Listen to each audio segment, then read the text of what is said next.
Os Contos dos Blights, volume 2, Lucy Maud Montgomery.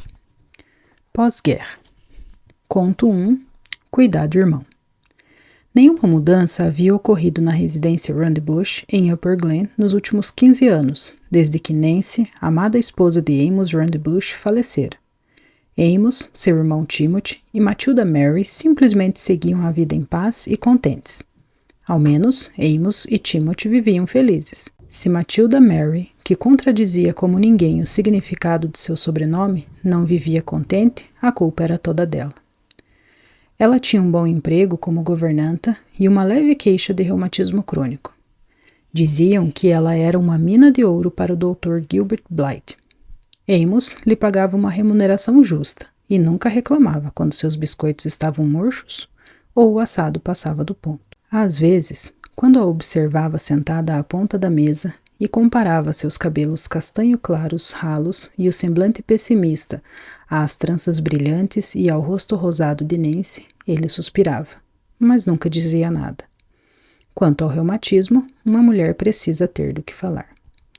Timothy era mais filosófico. Matilda o satisfazia plenamente.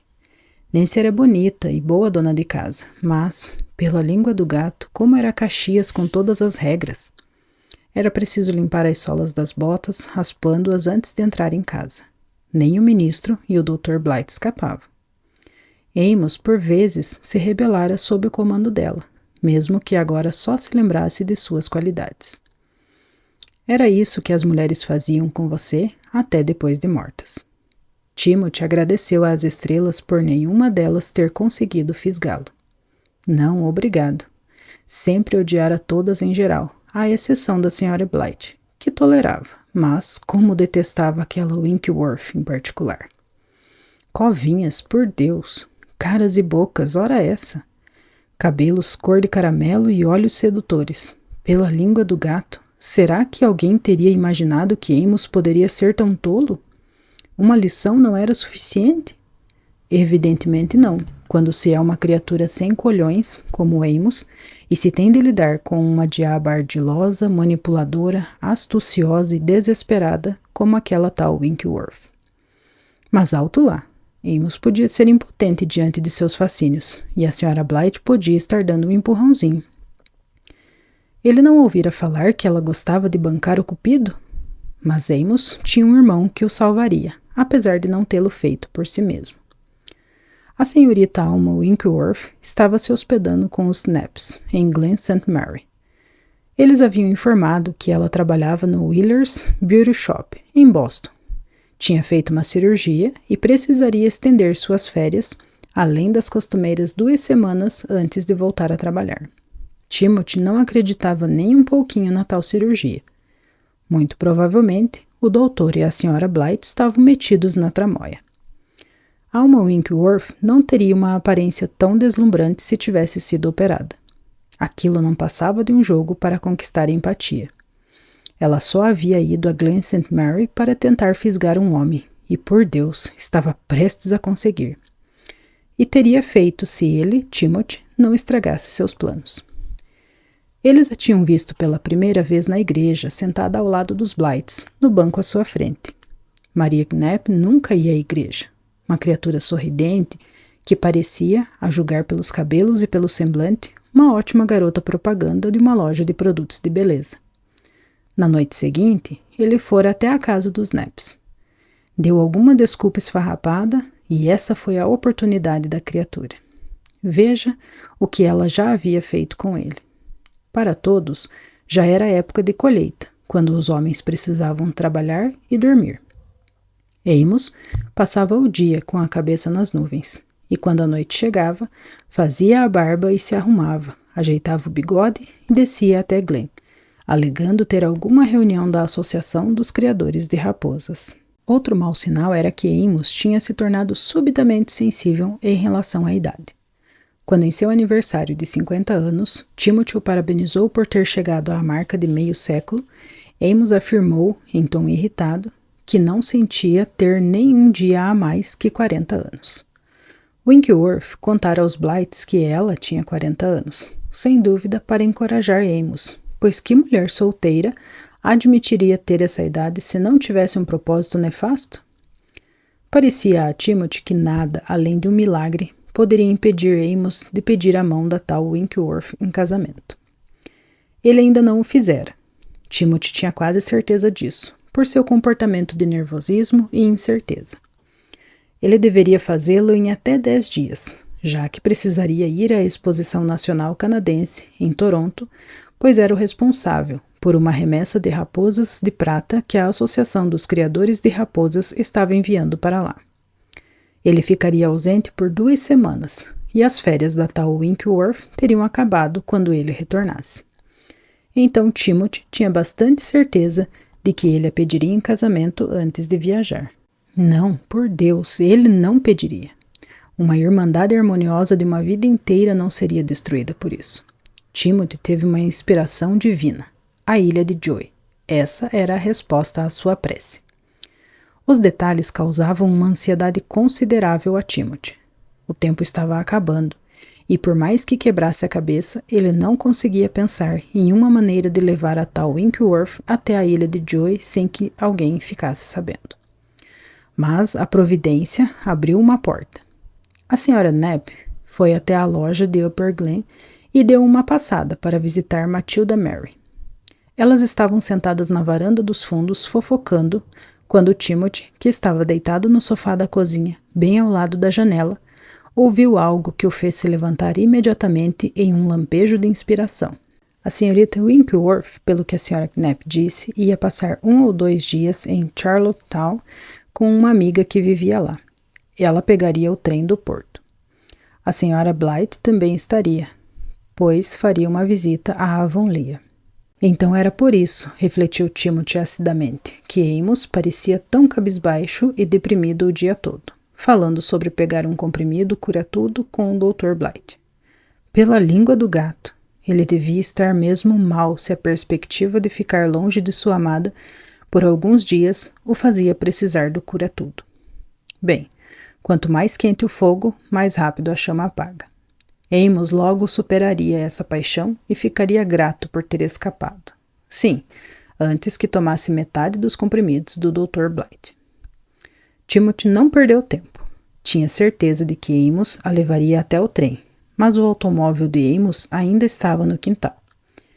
Timothy foi até o celeiro e tirou o próprio automóvel. Seu único medo era de que Amos também fosse buscar a Sra. Blythe. Aonde será que ele vai? Indagou a Sra. Knapp enquanto Timothy manobrava o carro no quintal. Deve estar indo até o porto pegar peixe, respondeu Matilda. Ele teria feito a barba e se trocado se fosse visitar alguém. Mesmo que fosse apenas até Ingleside, atrás de cura-tudo. Cura-tudo. Amos precisa desse remédio tanto quanto eu. Timothy tem pelo menos 45 anos, mas é vaidoso como um pavão. Ele é um homem muito bonito, observou a Sra. Knapp. Bem mais que Amos, se quer saber minha opinião. Amos é o que se poderia chamar de insignificante, como diria a Sra. Blythe. Você acha que Amos e a sua pensionista acabarão se casando, Maria? Não me admiraria, respondeu a Sra. Knapp. Ele certamente tem sido muito atencioso, e a Sra. Blythe tem se esforçado ao máximo para fazer acontecer. Nada pode impedi-la de bancar o cupido, e acho que a senhorita Winkleworth está bem cansada de encarar a vida sozinha, mas não tenho como afirmar, ela é bastante reservada. A tal Winkleworth estava sentada na varanda dos Knapps quando Timothy chegou. Estava pronta para viajar, com seu terninho azul marinho, um chapeuzinho com laço verde e a mala a seus pés. Boa noite, senhorita Winkleworth, disse Timothy asperamente. Lamento, mas meu irmão não pôde vir. Acabou se atrasando por algum problema com as raposas, então vim buscá-la para levá-la ao trem. É muita gentileza da sua parte, Sr. Vanderbush. Ela certamente tinha uma voz agradável, e uma figura muito elegante, e um jeito de olhar. Imediatamente Timothy lembrou que não fizera a barba naquele dia e que havia pedaços de palha grudados em seu suéter. Acho que é melhor nos apressarmos, disse ele, sério. Está quase na hora do trem. A tal Winkleworth entrou no carro sem desconfiar de coisa alguma. Timothy se acalmou. Estava sendo muito mais fácil do que esperava. E, por sorte, era evidente que não havia nada combinado para buscar a Sra. Blythe. Mas o momento crucial chegaria quando ele saísse da estrada de Upper Glen e pegasse a trilha cheia de mato e raízes expostas que levava até a baía. Ela sentiria que algo não estava cheirando bem. E sentiu. Este não é o caminho para a estação, é? Perguntou ela com leve surpresa na voz. Não, não é, respondeu Timothy, mais sinistramente do que nunca. Não estamos indo para a estação. Sr. Rundlebush? A tal Winkworth se percebeu, encarando olhos muito austeros.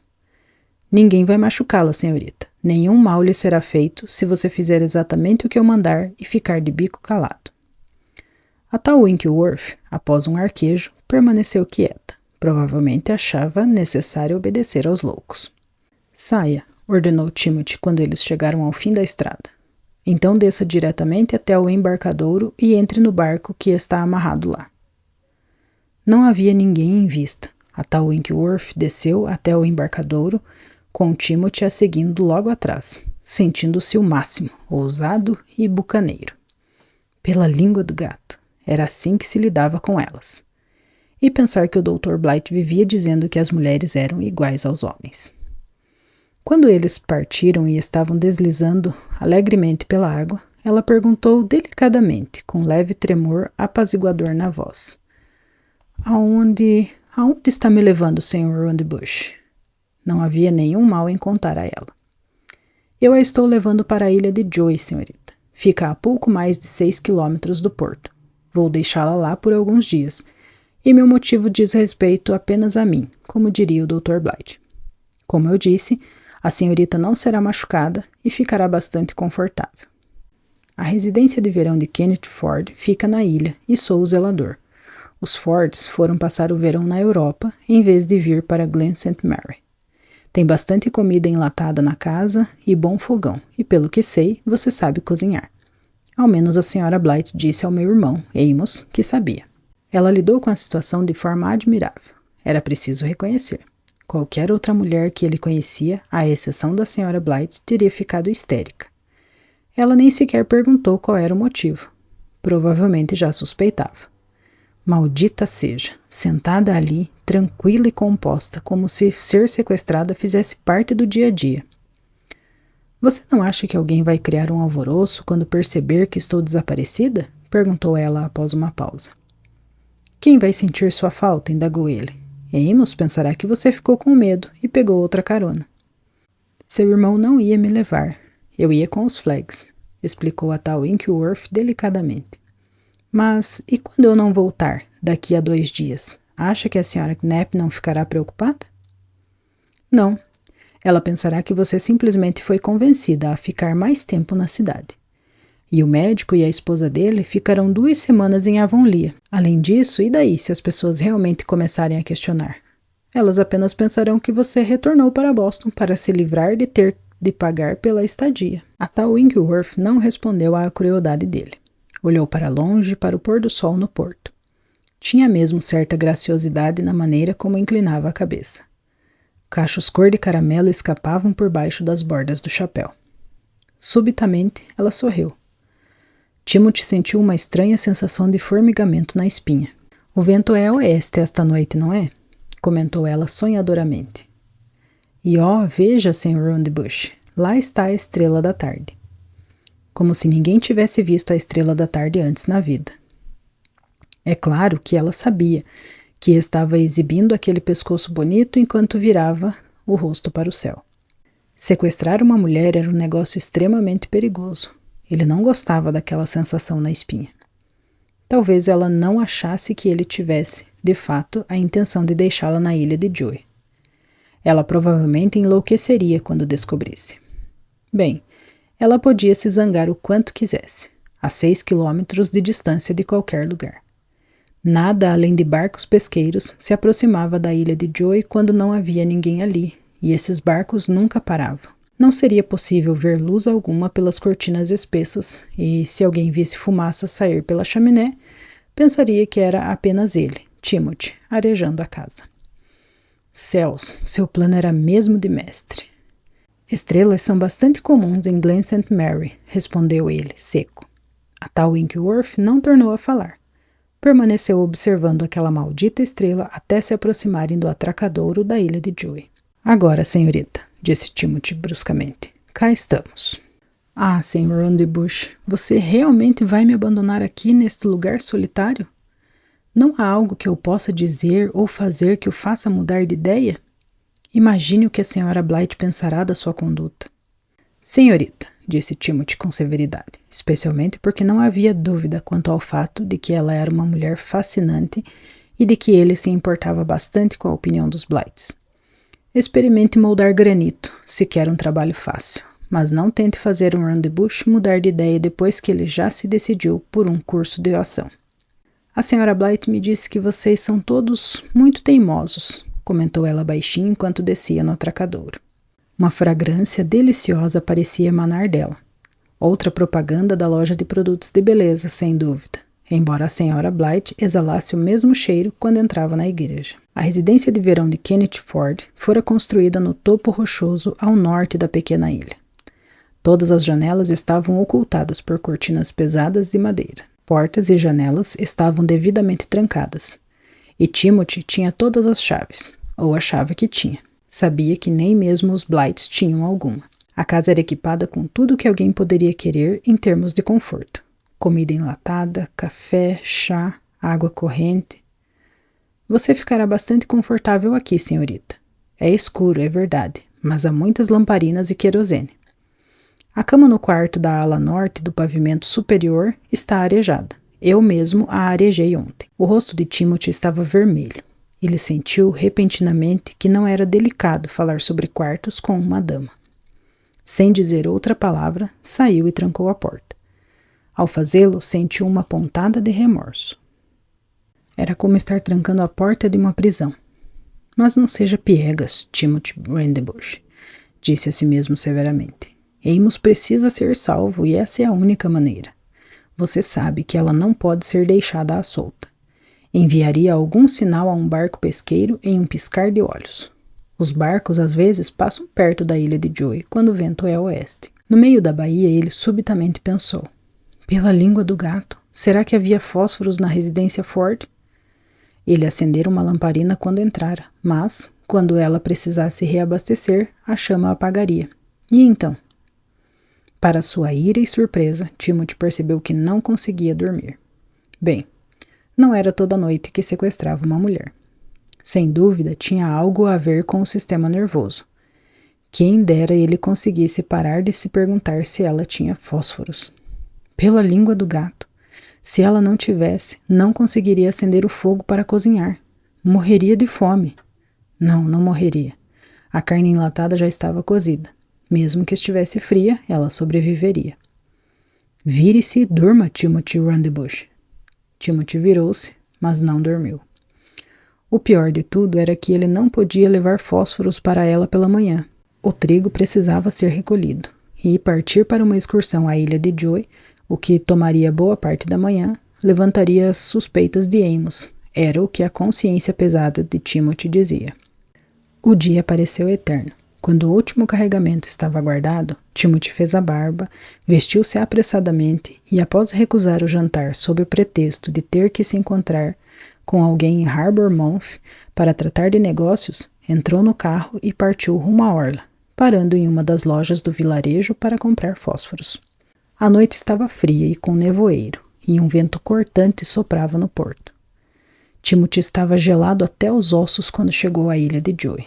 Mas, quando destrancou a porta da cozinha após uma batida, como mandam as boas maneiras, uma visão maravilhosa cumprimentou seus olhos, e um aroma delicioso penetrou suas narinas. Labaredas queimavam no fogão, e Alma Winkworth, de vestido azul de renda, protegida por um avental cor-de-rosa, estava fritando bolinhos de bacalhau. Toda a cozinha estava tomada por um cheiro apetitoso, misturado com o odor do café. Um prato de bolinhos doces marrons estava em cima do forno quente. Ela se adiantou para cumprimentá-lo animadamente, com um sorriso caloroso e amigável, e que, de certa forma, lembrava o da Sra. Blythe. Suas bochechas estavam coradas do calor do fogão, Os cabelos grossos cacheavam-se ao redor da testa e seus olhos brilhavam. Timothy realmente achou isso e então ficou terrivelmente envergonhado de tal pensamento. Pieguice, era isso, pior que a de Amos. Pela língua do gato, havia algo errado na boca de seu estômago. Antes fora na espinha, agora era na boca do estômago. Devia ser o perfume daquele jantar. Ele não comera coisa alguma desde o meio-dia. Ah, Sr. Underbush, estou tão contente em vê-lo, disse ela. Ocorreu-me que talvez você não tivesse fósforos e pensei que seria melhor trazer, disse Timothy asperamente. Ah, é muito astuto de sua parte, respondeu ela agradecendo. Timothy não sabia onde estaria a astúcia daquela atitude, mas ela expressou de tal forma que o fez se sentir um super-herói. Não quer se sentar um pouquinho, Sr. Underbush? Sugeriu ela. Não, obrigado. Timothy estava mais rabugento do que nunca. Preciso voltar para jantar. Ah, Sr. Underbush, não quer comer comigo? Tenho o suficiente para 2. E comer sozinha é tão solitário. Além disso, esses bolinhos foram feitos com base na famosa receita de Susan Baker. Ela passou para mim como um favor especial. Timothy disse a si mesmo que o cheiro do café o estava enfraquecendo. O café de Matilda Mary parecia água suja. Ele percebeu que seu chapéu fora removido e delicadamente conduzido a uma cadeira. Sente-se aqui até eu pegar os bolinhos de bacalhau. Sei que não adianta conversar com um homem faminto. Aqueles bolinhos de bacalhau, aqueles bolinhos doces, aquele café e aquela sensatez. Não forçá-lo a conversar, ela simplesmente o deixou comer em paz. A tal sensação esquisita certamente ainda persistia, embora seu estômago não estivesse mais vazio. Mas então qual era o problema? O Dr. Blight sempre dizia que, quanto menos atenção você prestasse ao estômago, melhor. Não havia muitos médicos que soubessem tanto quanto o Dr. Blight. É realmente ótimo ter um homem na casa, comentou Alma Winkworth, após a segunda xícara de chá de Timothy. Suponho que você ache sua vida bastante solitária, disse Timothy asperamente. Então reprimiu-se por sua aspereza. Era necessário, é claro, para salvar Amos das garras dela, mas ele também não precisava ser estúpido. Os Underbush sempre se orgulhavam de suas boas maneiras. Mas ela não o enrolaria com suas bajulações e sua solidão. Ele era macaco velho. Um pouquinho, confessou ela melancolicamente. O senhor poderia ficar um pouquinho e conversar comigo, Sr. Underbush. Não posso, senhorita. Você vai precisar ficar a par das fofocas com a Sra. Knapp e a Sra. Blight. Mas a Sra. Blight nunca fofoca e a Sra. Knapp é nova na região. Não posso, senhorita. Obrigado pelo jantar. Nem mesmo a própria Susan Baker teria conseguido fazer bolinhos melhores, mas preciso ir. Ela estava olhando para ele com admiração, com as mãos unidas, apoiando o queixo. Fazia anos, pensou ele, que uma mulher não o olhava com admiração. Suponho que você não tem uma aspirina aí, disse ela com a mesma melancolia de antes. Receio estar com o princípio de uma dor de cabeça. Tomo aspirina de vez em quando. Timothy não tinha aspirina. Ele pensou nisso durante todo o trajeto para casa e boa parte da noite. E se ela estivesse lá sozinha sofrendo? Não havia escapatória. Precisaria voltar lá na noite seguinte e levar umas aspirinas para ela. Ele levou a aspirina. Também levou um pedaço de papel pardo contendo 2 costeletas de porco e 2 pedaços de manteiga embrulhados em uma folha de ruibarbo. Matilda Mary percebeu que tinham desaparecido, mas nunca soube o que acontecera. Ele encontrou Alma Winkworth sentada perto da lareira da sala de estar. Ela usava um vestido vermelho cereja e pequenas gotas vermelhas nas orelhas. Pela língua do gato, as coisas que uma mulher levava em uma mala. Ela correu para encontrá-lo com as mãos delicadas estendidas. Ah, passei a noite toda esperando por você, Sr. Underbush. Esperando que viesse. Tive uma noite terrível sem a aspirina. E agora você trouxe. Espero que esteja boa. Tive que comprar na mercearia, já que o Dr. Blight não está em casa. Tenho certeza de que ficará tudo bem. Você é realmente muito gentil e atencioso. Precisa ficar um tempinho aqui e conversar comigo. Timothy, que chegara à conclusão de que a sensação na boca do estômago era crônica e que seria melhor consultar o Dr. Blythe, sentou-se lentamente. Amos fez a primeira esposa trabalhar até morrer, Timothy se pegou dizendo, sem fazer ideia do porquê dissera aquilo. Então foi tomado pelo remorso. Não fez não. Ela foi quem trabalhou até morrer, mas ele não a impediu. Novamente o remorso. Pela língua do gato, que espécie de homem era ele, difamando o irmão daquele jeito? Não acho que ele poderia tê-la impedido. Algumas mulheres são assim mesmo. Alma Winkleworth estava rindo. Sua risada, como todo o restante em relação a ela, era agradável. Você tem mesmo um jeito peculiar de colocar as coisas, Sr. Randbush.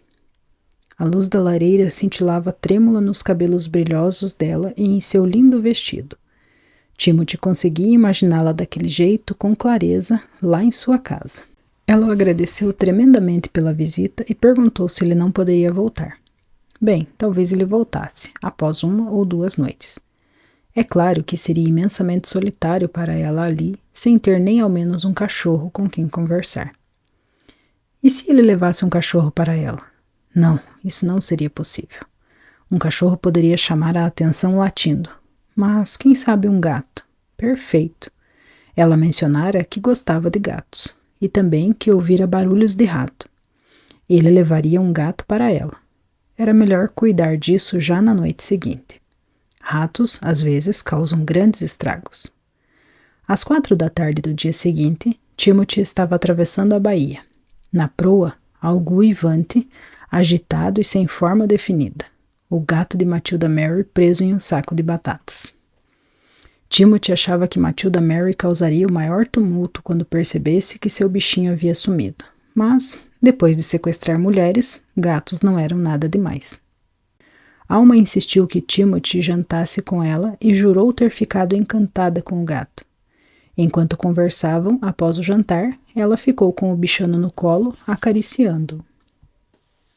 Timothy teve um espasmo de pavor quando percebeu que sentia inveja do gato. No dia seguinte, Amos subitamente anunciou que partiria para Toronto na segunda-feira em vez de na quarta. Havia algumas questões a resolver antes da exposição. Timothy ficou aliviado. Amos não estava sendo a melhor companhia nos últimos dias. Talvez andasse preocupado, porque Alma Winkleworth estava se demorando demais em Charlottetown. Ele não sabia o endereço de onde ela deveria estar, por isso não podia procurá-la. Então, Amos logo estaria fora da cidade, e ele poderia libertar Alma. O pensamento o afundou na tristeza em vez de deixá-lo eufórico. Ele levou pouco tempo para perceber o que acontecera consigo mesmo. Não fora à ilha de Joy aquela noite, nem na seguinte, e não teria ido nem por $1 milhão, disse a si mesma. Mas precisava ir na terceira noite, pois Amos já estava são e salvo a caminho de Toronto e não havia mais motivo para manter Alma Winkleworth trancafiada. Além disso, os Blythes tinham retornado, e ele não confiava na Sra. Blythe. Ela era esperta demais para uma mulher. Pensei que nunca mais fosse voltar, disse Alma, em tom delicadamente repreensivo. Senti tanto a sua falta. Com um único olhar tão gentil, Alma podia dizer mais coisas que a maioria das mulheres seria capaz de verbalizar em 1 ano. Seu feitiço dominara Timothy, e ele finalmente percebeu e não se importou. Estou um caco e totalmente dilacerado, pensou em desespero. Já percebera desde o instante em que ela olhara para a estrela da tarde. Admitir conferia certo alívio, embora todos fossem rir dele, à exceção da Sra. Blythe. Por algum motivo, sentia que ela não acharia graça. Amos foi para Toronto e vim soltá-la, anunciou ele em tom desesperado. Por uma fração de segundo, pensou que ela não parecia feliz. Então ela disse lentamente: Agora você poderia contar por que me trouxe aqui? Para impedir que Amos a pedisse em casamento, explicou Timothy sem rodeios. Era melhor que ela conhecesse de uma vez seu pior lado. Seu irmão me pediu em casamento na noite antes de você me sequestrar, contou ela baixinho. E eu recusei. Senti que não poderia me casar com alguém, a menos que o amasse de verdade. Eu realmente não poderia. por mais que quisesse ter minha própria casa. Ela disse aquelas palavras que não faziam sentido. Timothy ficou olhando para ela sem saber o que fazer. Ela deu um sorriso malicioso para ele. É claro que teria sido bom ser sua parente, claro, Sr. Randebush. Timothy pigarreou. Senhorita Winkworth, Alma, nunca fui de fazer rodeios. A Sra. Blythe confirmaria se estivesse aqui. A Sra. Blythe contara a Alma muitas coisas sobre Timothy, mas manteve segredo. Você aceita se casar comigo? Perguntou Timothy. Eu sou muito afeiçoado a estrelas. A Sra. Blythe pode confirmar. Tenho uma boa casa na minha própria fazenda, basta arrumar umas coisas e construir uma varanda. Eu gostaria de cuidar de você. Alma Winkworth sorriu novamente, expressando alívio. Bastava de clientes insolentes e estúpidos buscando uma fonte de beleza. Bastava de férias curtas em hospedarias baratas. E aquele belo homem que ela tanto admirava desde a primeira vez que o vira na igreja de Glen St. Mary. Por que você não foca em Timothy Randebush? Sugerira a Sra. Blythe provocativamente. Ele está muito à frente de Amos em todos os sentidos. Ela se aproximou dele. Timothy Randebush, sentindo o formigamento da euforia do primeiro amor aos 45 anos, pegou-se, tomando-a nos braços. Uma hora, ou um século depois, Timothy carregava a mala e o gato. Matilda Mary volta e meia se perguntava por onde o gato andara por tanto tempo. Por outro lado, gatos gostavam de perambular por aí, e desceu o corredor rumo à porta lateral. Vamos por aqui, senhorita Winkworth. Alma, querida. Será mais fácil para você descer até a praia que pelas outras portas. Ele largou a mala e o gato, escolheu a chave e tentou abrir. Não virou. Tentou a fechadura. A porta abriu com facilidade. Pela língua do gato, a porta estava aberta, exclamou ele. Está aberta desde que vim para cá, disse Alma Winkworth modestamente. A Sra. Blythe e eu tivemos aqui um dia e acho que ela se esqueceu de trancar. Ela tem a chave, sabia?